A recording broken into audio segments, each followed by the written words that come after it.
اعوذ باللہ من الشیطان الرجیم، بسم اللہ الرحمن الرحیم۔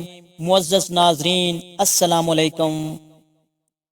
آج ہمارا موضوع ہے جن کا حضرت محمد صلی اللہ علیہ وآلہ وسلم سے ملاقات کا واقعہ۔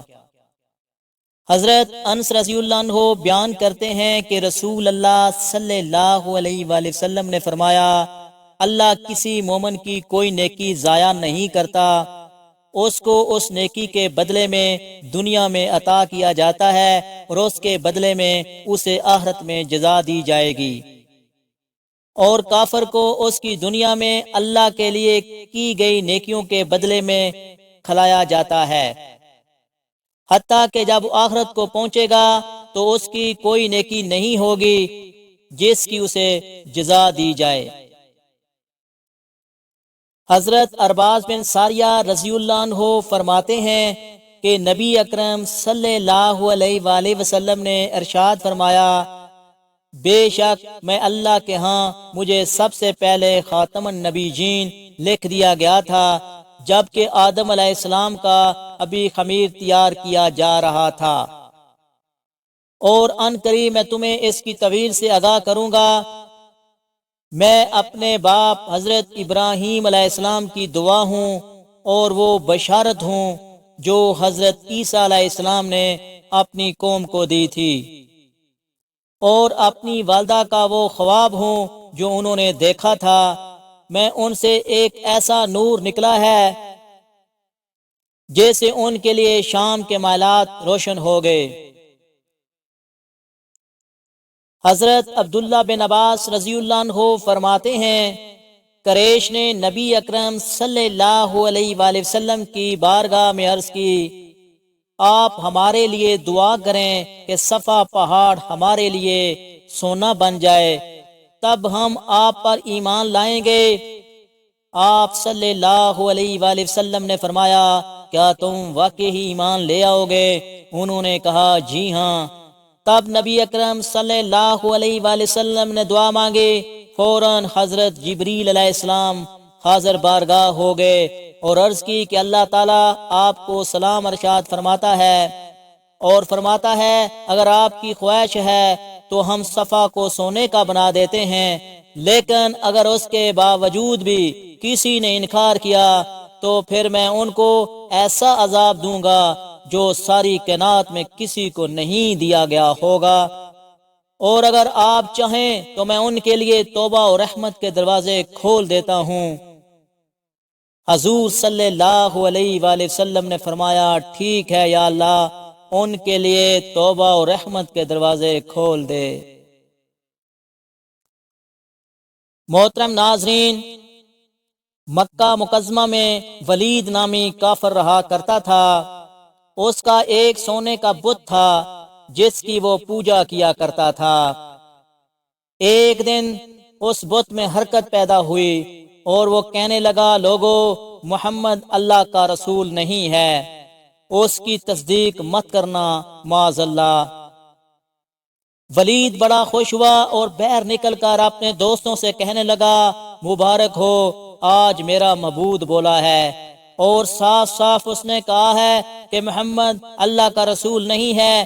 یہ سن کر لوگ اس کے گھر آئے اور دیکھا کہ واقعی اس کا بت یہ جملے دہرا رہا ہے۔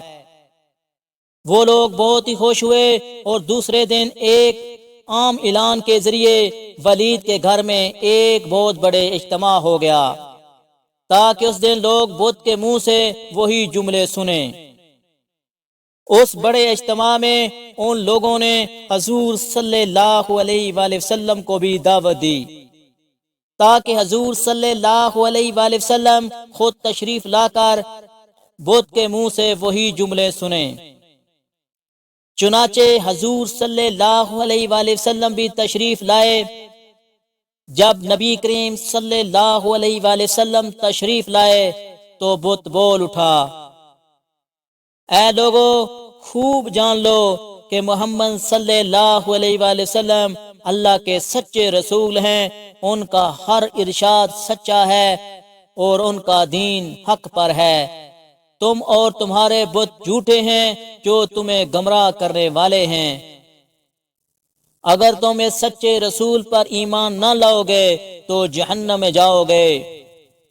پس عقل مندی سے کام لو اور سچے رسول صلی اللہ علیہ وآلہ وسلم کی غلامی اختیار کر لو۔ بت کی یہ باتیں سن کر ولید بڑا گھبرایا اور اپنے محبوب کو پکڑ کر زمین پر دے مارا، اس کے ٹکڑے ٹکڑے کر دیے۔ حضور صلی اللہ علیہ وآلہ وسلم فاتحانہ طور پر واپس ہوئے تو راستے میں ایک گھوڑا سوار جو سبز پوش تھا حضور صلی اللہ علیہ وآلہ وسلم سے ملا۔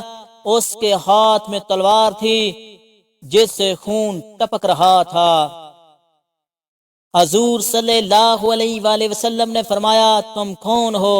بولا، میں جن ہوں اور آپ کا غلام اور مسلمان ہوں، جبلتور میں رہتا ہوں، میرا نام معین بن البرا ہے، میں کچھ دنوں کے لیے کہیں بیر گیا ہوا تھا، آج گھر واپس آیا تو میرے گھر والے رو رہے تھے، میں نے وجہ پوچھی تو معلوم ہوا کہ کافر جن جس کا نام مسفر تھا وہ مکہ میں آ کر ولید کے بت میں گھس کر حضور صلی اللہ علیہ وآلہ وسلم کے خلاف فضول گوئی کر گیا ہے، اور آج پھر میں وہی یہ بکواس دوبارہ بت میں گھس کر کرنے والا تھا۔